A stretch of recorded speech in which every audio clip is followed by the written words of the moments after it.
오늘도 새 아침이 밝았습니다. 12월 6일 월요일 아침 묵상의 시간입니다. 하나님께서 우리에게 주시는 말씀은 구약성경 사사기 18장 21절에서 31절까지 말씀입니다. 그들이 돌이켜서 어린아이들과 가축과 값진 물건들을 앞세우고 길을 떠나더니 그들이 미가의 집을 멀리 떠난 때에 미가의 이웃집 사람들이 모여서 단 자손을 따라붙어서 단 자손을 부르는지라.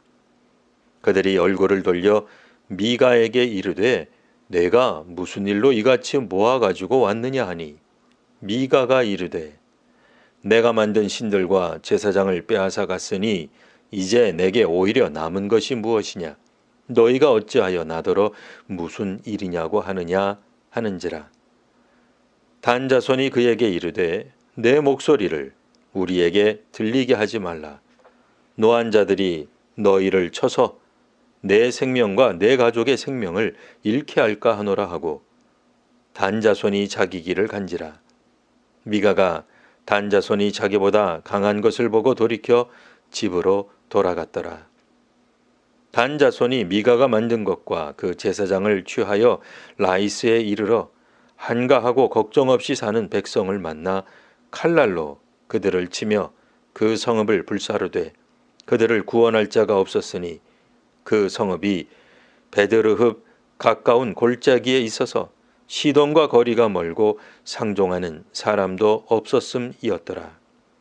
단 자손이 성읍을 세우고 거기 거주하면서 이스라엘에게서 태어난 그들의 조상 단의 이름을 따라 그 성읍을 단이라 하니라.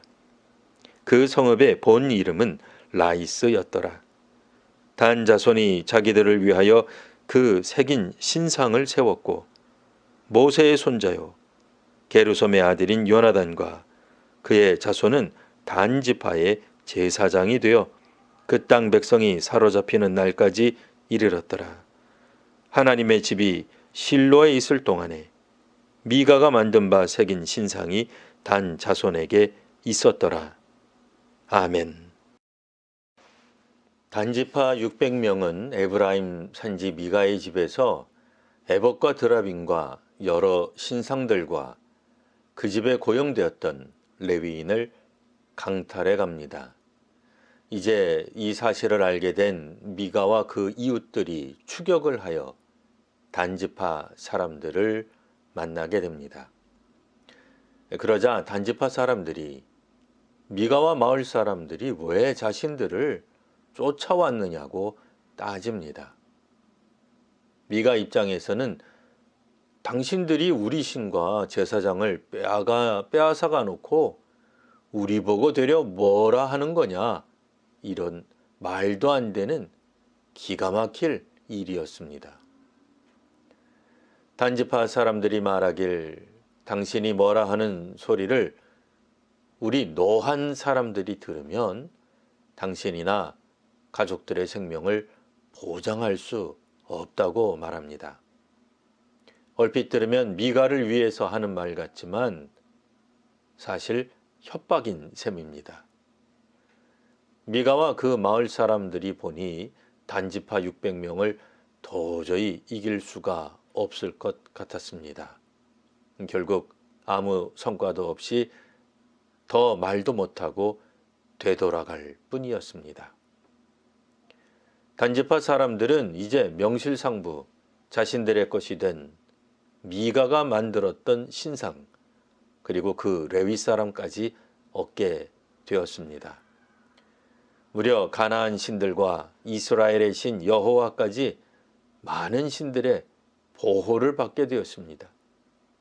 내친 김에 라이스 성읍까지 공격하여 점령하게 됩니다. 여러 신들의 보호를 받는 단지파 사람들은 자신들이 승리하는 것은 당연한 것처럼 보였을 것입니다. 성경에서 라이스 성읍은 한가하고 걱정 없이 사는 백성으로 묘사되고 있습니다. 즉 전쟁 하나 없이 살아가던 평화를 사랑하는 주민들을 단지파가 무자비하게 공격한 것입니다. 단 자손은 라이스 성읍의 이름을 단이라고 바꿉니다. 그리고 모세의 손자요 게루삼의 아들인 요나단과 그의 자손을 제사장으로 세우는데, 이 요나단이 바로 미가의 집에 제사장으로 고용되었던 인물입니다.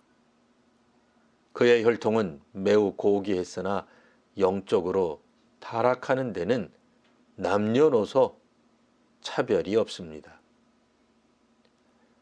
하나님의 집이 실로에 있는데도 미가가 만든 신상은 여전히 단 지파 주민들 가운데 있었던 것입니다. 하나님의 사람, 또 하나님의 교회는 영적으로 도덕적으로 전혀 타락하지 않을 것 같으나 그렇지 않습니다. 위대한 신앙의 가문에서 태어난 사람도 타락할 수 있으며, 그 자신뿐 아니라 한 사회, 한 나라를 타락시킬 수도 있습니다. 비록 그 가문과 혈통이 출애굽에 있어 가장 중추적인 역할을 했고, 그의 할아버지가, 아버지가 희생하고 고난의 최전방에 있었을지라도 후손이 반드시 옳은 길을 가는 건 아닙니다. 부모나 조상이 유명했다고 자녀나 후손이 그 업적을 무조건 승계받는 것 아닌 듯합니다. 신앙이 중심이 되는 이스라엘 공동체에 있어 제사장은 누구보다도 중요한 인물입니다. 이처럼 조상들의 이력이 아니라 그 자신의 이력이 중요합니다. 하나님의 말씀에 순종하는 지도자들이 많이 세워지는 한국교회와 사회가 되시기를 기원합니다. 기도하겠습니다. 하나님, 각 공동체 구성원 모두가 중요하지만 그래도 중심이 될 인물이 필요한 공동체가 있습니다. 그 집단과 사회에서 중심이 되는 이들은 하나님을 경외하는 인물들이 되게 하옵소서. 우리 교계와 사회의 기둥이 될 이들이 하나님을 바르게 믿고 따르게 하옵소서. 하나님의 정의와 공의가 이 땅에 강같이 흐르게 하옵소서. 예수님 이름으로 기도합니다. 아멘.